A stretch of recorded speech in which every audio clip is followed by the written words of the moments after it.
So today, we're diving into a pretty radical way of looking at the Bible. The idea is that its entire story isn't really about external events, but about a hidden war, a battle that's being fought right inside the human soul. Now, I'm sure you've heard this promise before, right? It sounds like this incredible reward you get at the end of some huge cosmic fight. It talks about victory, inheritance, this amazing relationship with God. But what if we've been looking at this whole battle completely wrong? What if this call to overcome has nothing to do with fighting some enemy out there, and everything to do with overthrowing a very old, very deep operating system, a system of knowledge that's been running our lives from day one? So, here's the central idea we're exploring. The main conflict in the Bible is really an internal one, a war between two totally opposite information systems. It's a battle over which kind of knowledge is going to define your reality, your identity, and ultimately, your destiny. To really get this war, we have to go all the way back to the very first battleground, the Garden of Eden. And believe it or not, the whole thing hinges on who or what the serpent really was. And the clue is hidden in plain sight, inside a single Hebrew word. Okay, so the word in the original Hebrew for serpent is nahash. Now, on the surface, fine, it's an animal. But if you dig just a little bit deeper into the language, a connection pops up that changes, well, everything.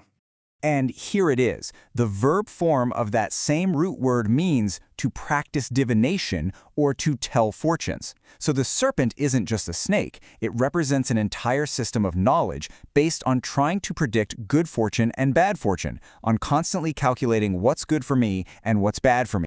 So look at how these two systems stack up. The serpent's knowledge, that forces you into a life of fear. You're always trying to figure out how to survive based on what seems good or bad for you. But God's knowledge is completely different. It's based on an unchanging truth, and its goal isn't just survival, it's relationship. It's designed to change you from a scared creature into a beloved son.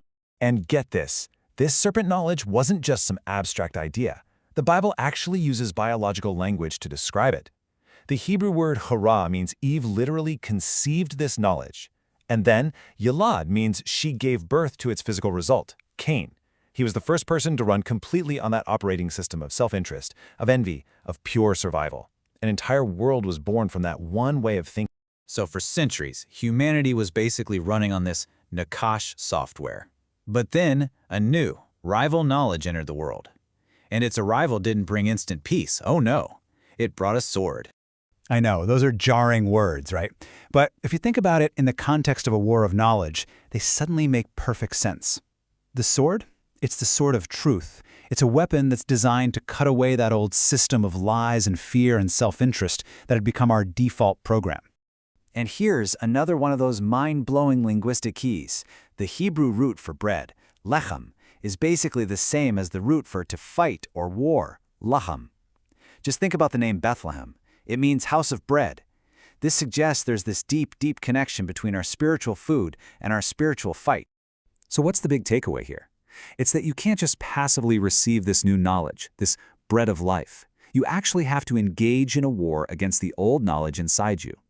To be sustained by truth, you first have to fight for it against all the lies you've been living on.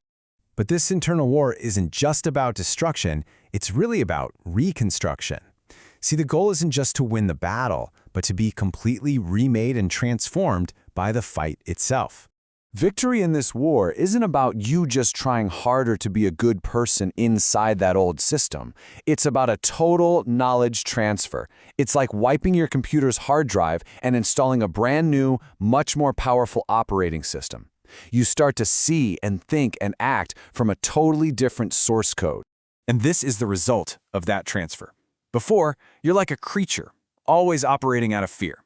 You're a servant, just bound by rules, always calculating your next move.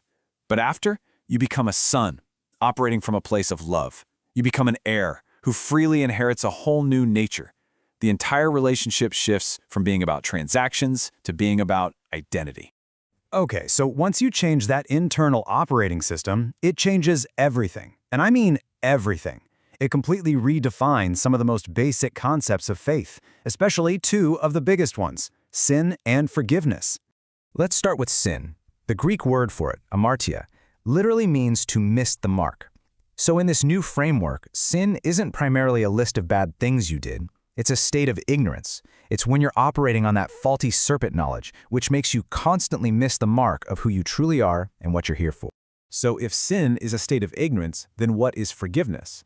Well, the Greek word, ἀφίημι, doesn't mean a legal pardon, like a judge letting you off the hook for a crime. It means a release. It means being set free from the prison of that old faulty knowledge system and being liberated into a new reality.